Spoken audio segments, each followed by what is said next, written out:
दोस्तों, आज की इस भागदौड़ वाली जिंदगी में जहां नौकरी का ठिकाना कल बदल जाए और महंगाई आसमान छू रही हो, वहां युवा पीढ़ी पर घर खरीदने से क्यों कतरा रही है? क्यों किराए का घर उन्हें ज्यादा सुकून दे रहा है? सुनिए, यह कोई मामूली ट्रेंड नहीं है, बल्कि एक बड़ा सवाल है हमारे सिस्टम पर, जहां सपने बिकते हैं ईएमआई की किस्तों में, लेकिन हकीकत में मिडिल क्लास की जेब खाली हो जाती है। कोविड-19 के बाद तो जैसे सब कुछ उलट पुलट गया। नौकरियां गई, प्रॉपर्टी के दाम आसमान पर और आर्थिक अनिश्चितता ने सबको डरा दिया। तो दोस्तों, आज हम इस मुद्दे पर बात करेंगे। पहले देखिए आंकड़े जो चीख चीख कर कह रहे हैं कि युवा अब परमानेंट इन्वेस्टमेंट से दूर भाग रहे हैं।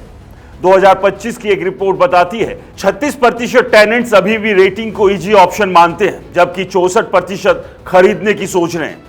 लेकिन हकीकत में अमल कम हो रहा है। क्यों? क्योंकि मिलेनियल्स और जेनजी जो 25 से 35 साल की उम्र में हैं, वो 32% रेट्स का बड़ा हिस्सा बनाते हैं। ये वो लोग हैं जो जॉब के लिए शहर बदलते रहते हैं। दिल्ली से बेंगलुरु, मुंबई से हैदराबाद।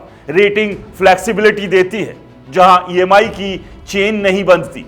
पोस्ट कोविड में तो यह ट्रेंड और तेज हुआ, जब हाइब्रिड वर्क ने लोगों को बताया कि घर कहीं भी हो सकता है, लेकिन प्रॉपर्टी का बोझ क्यों उठाएं। अब आर्थिक अनिश्चितता की बात करें तो भाई, प्रॉपर्टी प्राइसेस इतने ऊपर चढ़ गए हैं कि युवा के लिए डाउन पेमेंट ही सपना बन गया है। 2025 में होम लोन इंटरेस्ट रेट 7 से 9% के बीच है, लेकिन रेंट ईएमआई से 40 से 50% सस्ता पड़ता है।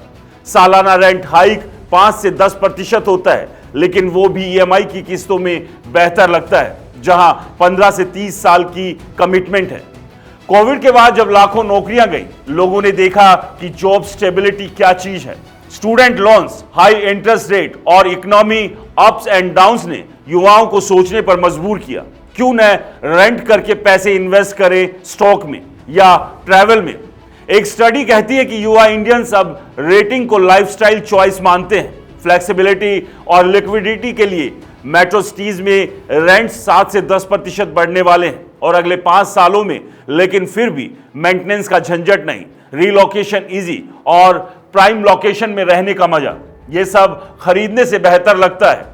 देखिए, कुछ रिपोर्ट्स तो यह भी कहती है कि मिलेनियल्स बायर्स 173% बढ़ गए। कुछ इलाकों में जैसे ठाणे में, जहां 2024 से 25 में 366 मिलेनियल्स ने घर खरीदा। लेकिन यह सिर्फ एक साइड है।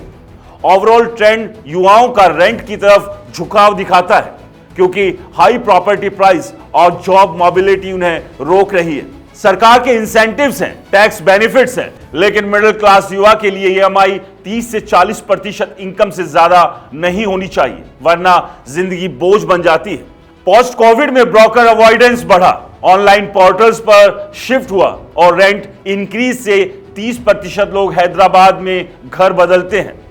यह आंकड़ा नहीं, हकीकत है कि सिस्टम युवाओं को घर का मालिक बनने से दूर धकेल रहा है। तो दोस्तों, सवाल यह है, क्या यह ट्रेंड बदलेगा या युवा हमेशा किराए के घर में ही घूमते रहेंगे?